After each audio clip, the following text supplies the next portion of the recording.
কিয়ামতের দিন উম্মতকে বাহির করার পরেও দোজখ থেকে চোখে পানি থাকবে, তিনবারে আল্লাহ বাহির করে দিবে। জিজ্ঞাসা করবে, বন্ধু এখন কাঁদেন কেন? বলছে, উম্মত তো সব চলে আসছে বটে, কিন্তু কোরআন যাদের বিরুদ্ধে চলে গেছে ওদেরকে বাইর করতে পারি নাই। আচ্ছা, আমি আপনাদের বিবেকের কাছে প্রশ্ন করি, সারা বৎসরে যে কোরআনটাকে একবার একটা চুমা দেয় না, মাসে দেয় না, সপ্তাহে দেয় না, কোরআন ওর পক্ষে থাকে তো থাকে কি করে বলেন? থাকতে পারে? কোরআন তো আল্লাহর কালাম, আল্লাহর পার্সোনাল জিনিস। জীবন গড়ার জন্য তো আপনাকে দিয়া দিলেন। আপনি বৎসরে একবার চুমা দেন না, মাসে একবার চুমা দেন না, সপ্তাহে একবার চুমা দেন না, কোরআন আপনার পক্ষে থাকে তো থাকে কি করে? বিবেককে প্রশ্ন করেন। বিবেক যদি বলে তারপরও থাকবে, তাহলে বোঝা যাবে এটা বিবেক না। কোরআনটাকে ডেলি একটা চুমা দাও যুবক, আর আজকের থেকে অঙ্গীকার করো, আমি আর মসজিদ থেকে নিজেকে দূরে রাখবো না না না না। পারবা? হ্যাঁ, না না না, অঙ্গীকার হইতে হবে। এরকম ইনশাল্লাহ বহুতবার এখানে বলা হয়েছে, কিন্তু আজকে কামের ইনশাল্লাহ হইতে হবে যে আমি মসজিদ থেকে আর নিজেকে দূরে রাখবো না। পারবো? হ্যাঁ, আল্লাহর ঘর কিন্তু বিরুদ্ধে চলে গেলে খবর আছে। আমি চিনি দুনিয়ার বহুত জায়গা, কম দুনিয়া তো দেখি নাই, মাত্র 103টা দেখছি দেশ, বেশি তো দেখি নাই। 60টা মহাদেশ দেখছি শুধু, আর বেশি তো দেখি নাই। দেখা বলতেছি, দেখা। প্রথম সুনামির পরে 3 মাস পরে ইন্দোনেশিয়া গেছি, যেখানে সুনামি আসছিল, যুগ জাকার্তা। এই এয়ারপোর্ট থেকে আমার ফ্লাইট ছিল 8.5 ঘন্টা, 350 কিলোমিটার। আমি 2 চোখে দেখছি, একটা বাড়িও দাঁড়ানো ছিল না। কিন্তু আল্লাহর কুদরত, একটা মসজিদও একটা সুতার দাগ ছিল। যদি মসজিদ বদদোয়া করে দিল, হতে পারে আমাদের বিল্ডিং গুলা মাটিতে চলে আসবে, মসজিদ জায়গায় থেকে যাবে। হতে পারে। এই ডিসেম্বরের আগের ডিসেম্বরে তুর্কিতে এক রাত্রে 1.5 লক্ষ কবরে চলে গেছে। 1.5 লক্ষ। মাত্রা অতটুকুই ছিল যেটা 2013-তে 31st নাইটের পরের দিন 5টা 5 মিনিটে আমাদের ঢাকায় আসছিল 7.8।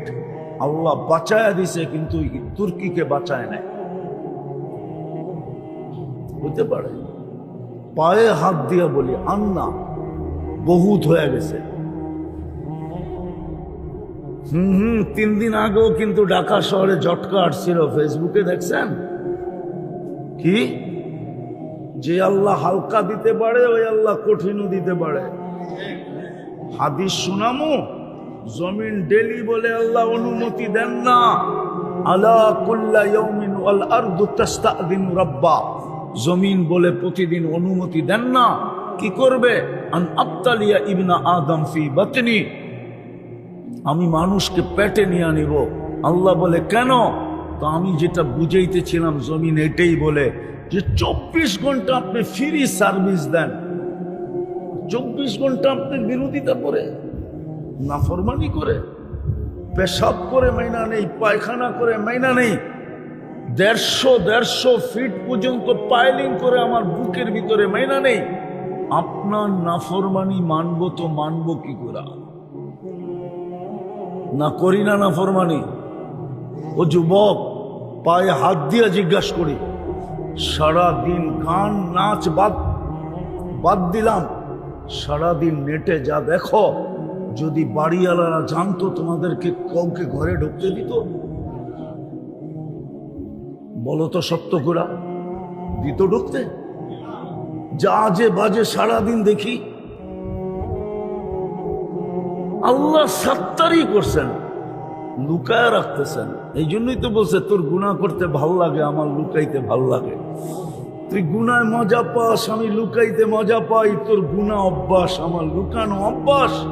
তারপরে চিৎকার দিছে আস্তুরুকা ওয়ালাউ তাখশানি, আমি লুকাইতে থাকি যদিও তুই ভয় পাস না। খুলে দিলে কি করতাম? মসজিদ যদি বিরুদ্ধে চলে যায়, আল্লাহর ঘর, আসেন কালকের থেকে তো রমজান শুরু হবে, আসেন অঙ্গীকার করি আর মসজিদ থেকে দূরে থাকবো, পাক্কা? আল্লাহ কবুল করুক। শেষ রমজান শুরু হবে। যুবক, তোমাদের পায়ে হাত দিয়া বলি, 11 মাস কি করলা আমার বিষয় না, সামনের 11 মাস কি করবে এটাও আমার বিষয় না। তোমাদের পায়ে হাত দিয়া অনুরোধ করি, একটা মাস আল্লাহকে দিয়া দাও।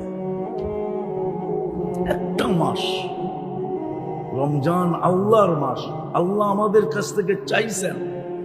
যদি না চাইতেন তাহলে এই কথা বলতেন না, আস-সাওমু লি আনা আজজি বিহি, রোজা আমার জন্য, এটার বদলা আমি নিজে দিব। এটাই তো আমি কাঁদি,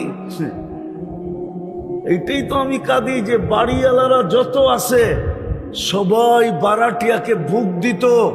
খবরদার যদি রমজানে একদিনও ইফতারি কিনলি বা পাকাইলি, যদি বলে কেন, বলছে আমার ঘরের থেকে ইফতারি আসবে, সাধ্য অনুযায়ী যা পারবো আমি ডেলি পাঠাবো। কেননা এক ডোক পানি দিয়া যখন জাহান্নাম থেকে মুক্তি পাওয়া যায়, আমি তোকে রোজার ইফতারি করাবো, আমি জাহান্নাম থেকে মুক্তি পেতে চাই। তাহলে কোন বাড়িওয়ালা বারাটিয়াকে ইফতারি পাকাইতে দিত না। তাইলে তো সিন্ডিকেট প্রত্যেক মহল্লায় হইতো, বাজারে হইতো না সিন্ডিকেট। আজকে তো আমার বাজারে সিন্ডিকেট, খেজুরের বাজারে সিন্ডিকেট ভিন্ন, ছোলার বাজারে সিন্ডিকেট ভিন্ন, ডাবলির বাজারে সিন্ডিকেট ভিন্ন, তেলের বাজারে সিন্ডিকেট ভিন্ন, তারপরে কি চিনির বাজারে সিন্ডিকেট ভিন্ন। রোজা আসতে দেরি, সিন্ডিকেট হইতে দেরি হয় না। সিন্ডিকেট তো মহল্লায় মহল্লায় হইতো। বড় লোকরা মিলা বলতো, ভাই 10 জন মিলাই মহল্লা বুক, ইফতারি আমরা পাঠাবো, কেননা আমাদের জাহান্নাম থেকে মুক্তি প্রয়োজন। এক ডোক পানি দিয়ে যদি মুক্তি পাওয়া যায়, অথচ আজান যখন হবে, এই উত্তরানা সারা বাংলাদেশের যত রোড আছে, হাজারো মানুষ হাফায়া হাফায়া দৌড়াইতে থাকে। কেউ একটা পানির বোতলের জন্য দোকানের পাশে যায় দাঁড়ায়, অনেক সময় বেচতেও চায় না, কয় ইফতার করবো না পানি দিব। আমার জাতির তো এই অবস্থা, মনে হয় বুঝাইতে পারলাম না। তাহলে তো প্রত্যেক বাড়িওয়ালারা, দোতলাওয়ালারা 3 তালাকে বুক দিত, নিচতলা দোতলাকে বুক দিত, ইফতারি আমি পাকায় পাঠাবো, আমার জাহান্নাম থেকে মুক্তি হওয়া দরকার। তাহলে ওই বইন বলতো, তোমার যখন দরকার আমারও দরকার, তুমি আমারটা পাকায় পাঠায়ও, আমি তোমারটা পাকায় পাঠাবো। খবরদার যদি তুমি তোমার জন্য কিছু পাকাই দাও, তাহলে তো প্রতিযোগিতা চলতো আমার সমাজে। সহানুভূতির মাস, তাইলে তো কেউ রমজানে প্রফিট নিত না। আপনি বলবেন এরকম দুনিয়া কি আছে? আমি 6 বার গেছি বিদেশে, 6 বার, টানা 6 বার গেছি চাঁদে। চাঁদ নামে দেশ আফ্রিকার, ওইখানে রমজানের নিত্য প্রয়োজনীয় জিনিসের যেই দামে কিনা ওই দামে বিক্রি। আমি জিজ্ঞেস করছি লাভ নেস না কেন? তোরে মুক্তির সার্টিফিকেট কে দিছে? তুই জানোস না সহানুভূতির মাস? আমরা গরিব মানুষ, জান্নাত পাবো কি পাবো না জানি না, রমজান মিলছে, সহানুভূতির মাধ্যমে আমরা জান্নাত কিনা নিতে চাইতেছি। আসেন, কথা আর বাড়াইতেছি না, রমজান চলে আসছে, বিলকুল নেমে গেছে। শুধু জেদ্দা এয়ারপোর্টে অপেক্ষা করতেছে ফ্লাইটের জন্য। কালকা সন্ধ্যার আগে নামবে, আর আশা করি আমাদের এইখানে উঠবে, ঠিক না? প্রস্তুতি নেই যে এই রমজান স্মরণীয় কাটাবো। আল্লাহর রসুল 30 দিনে একবারও বিছনায় আসতেন না। আম্মা জান আয়েশা রাদিয়াল্লাহু তাআলা আনহা বলতেছেন যে 30 দিনে একবারও বিছনায় গা লাগাইতেন না, পিঠ লাগাইতেন না, আসতেন না বিছনায়। আল্লাহর রসুল আমাদেরকে মনে হয় চিনতেনই না, চেহারার রং পরিবর্তন হয়ে যেত। কমর কাইছা ইবাদতে লাগতেন। দান খয়রাত বুখারীর রিওয়ায়াত কারিহিল মুরসালা, আল্লাহর রসুলের সামনে তুফান পর্যন্ত হার মাইনা যেত। রমজানে যা আসতো তা 2 হাতে দিয়া দিতেন। হ্যাঁ, আমরা তো সিন্ডিকেট করার তালে আছি, ঠিক না? তারপরও বেঁচে আছেন কেন জানেন? 40,000 হেফজোখানার কারণে এই দেশটা বেঁচে আছে। আমি আপনাদের স্বাধীনতা দেখি নাই, কেননা ওই দিন তো আমি জমিনেই ছিলাম না, আমি ছিলাম আকাশে। থেকে দেখব 4 তারিখে রাত্রে আমার ফ্লাইট ছিল ইন্ডিয়ান থেকে কানাডায়। আমি যখন নামছি তখন কানাডায় সকাল 8টা বাজে, আপনাদের এখানে রাত্র 10টা বাজে। নামার পরে শুনছি স্বাধীন হয়ে গেছে, কেননা 6-7 দিন তো যোগাযোগই ছিল না। 6-7 দিন কি ছিল না? যোগাযোগই ছিল না। নামার পরে না দেখছি, শুনছি দেশ স্বাধীন হয়ে গেছে। কিন্তু যা শুনতেছিলাম 14 তারিখ পর্যন্ত, ভাবতেছিলাম কোনো বিপর্যয় হয়ে যায় কিনা। কিন্তু আলহামদুলিল্লাহ সুম্মা আলহামদুলিল্লাহ, বিপর্যয় হয়েছে। হ্যাঁ, দিব্যি ভালো আছি আমরা, ঠিক না? দেশ সুন্দর চলতেছে, ঠিক না? আপনারা একমত না? হ্যাঁ, আপনারা এইখান থেকে শুনেন না, আমরা ওইখান থেকে শুনতেছিলাম, ভাবতেছিলাম যে বিপর্যয় হয়ে যায় কিনা। কিন্তু আমার বিশ্বাস ছিল হবে না।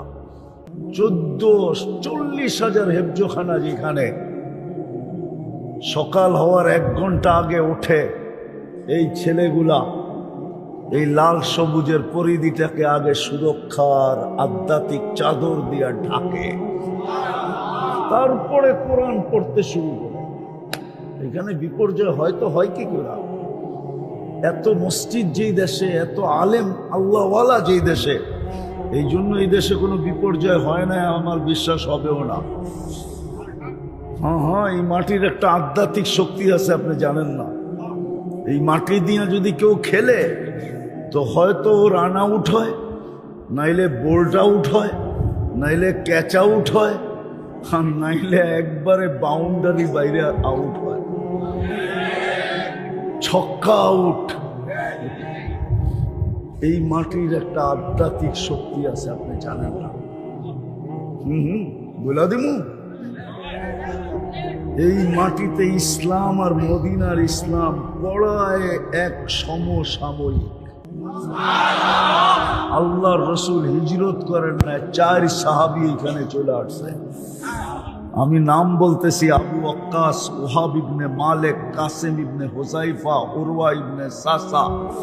2 জন এখান থেকে চীনে গেছেন, ওনাদের কবর চীনে চিহ্নিত আছে। আবু ওয়াক্কাস চীনে গুয়ানজুতে ওনার কবর, আর ওহাব ইবনে মালিক রাদিয়াল্লাহু তাআলা আনহুর কবর মঙ্গোলিয়ার বর্ডারে। আর 2 জনের কবর এই মাটির নিচে, কাসেম ইবনে হুযাইফা, উরওয়া ইবনে সাসা।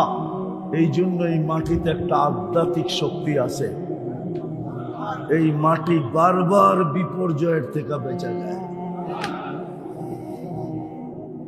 এই জন্য রমজানটাকে কাটানোর মতো কাটাবো, স্মরণীয় রমজান।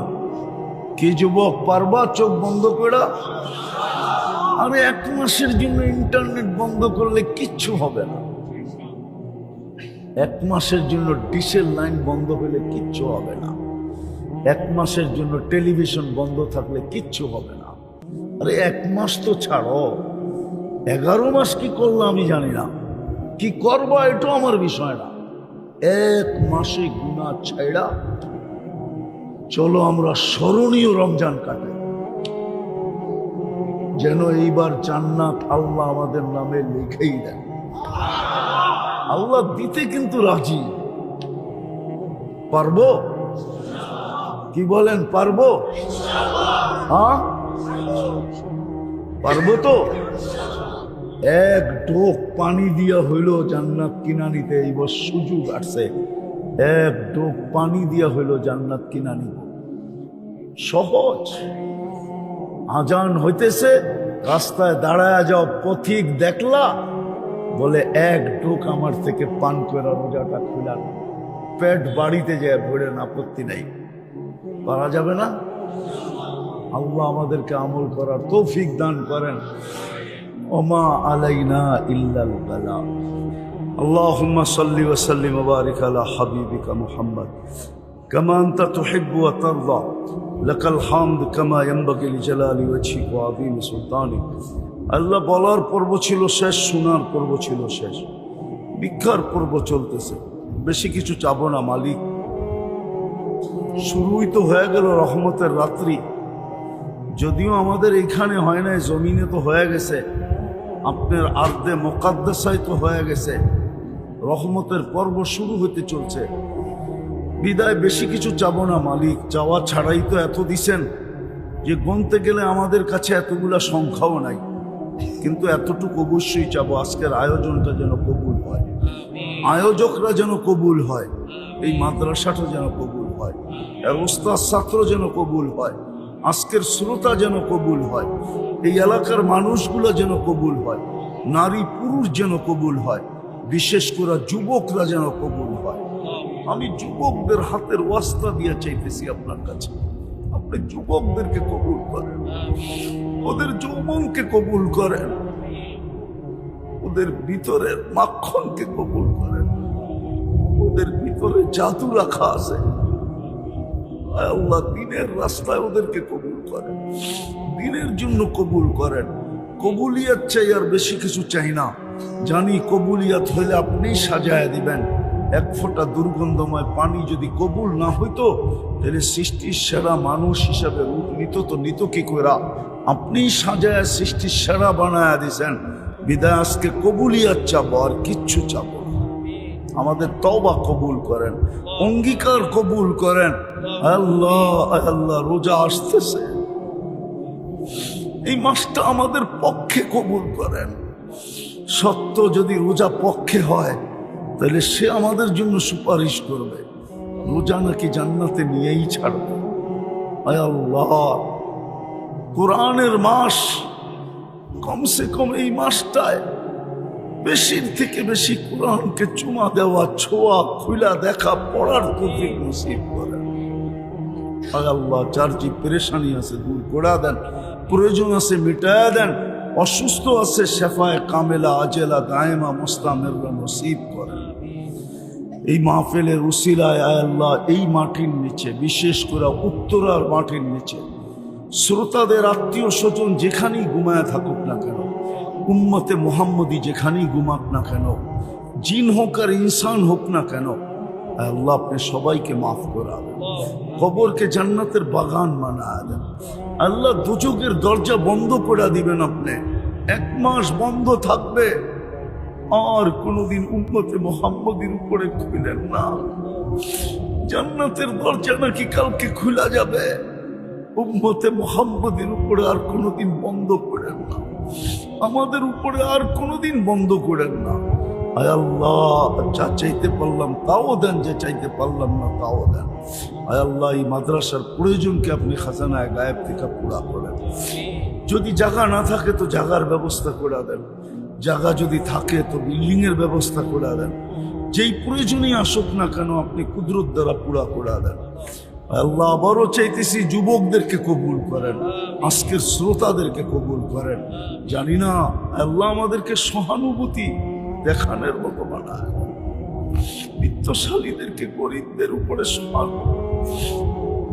সহানুভূতির মাস হিসাবে তারা যেন সহানুভূতি দেখায়, সমস্ত ধনীদের দিলকে ওই দিকে ঘুরায় দেন।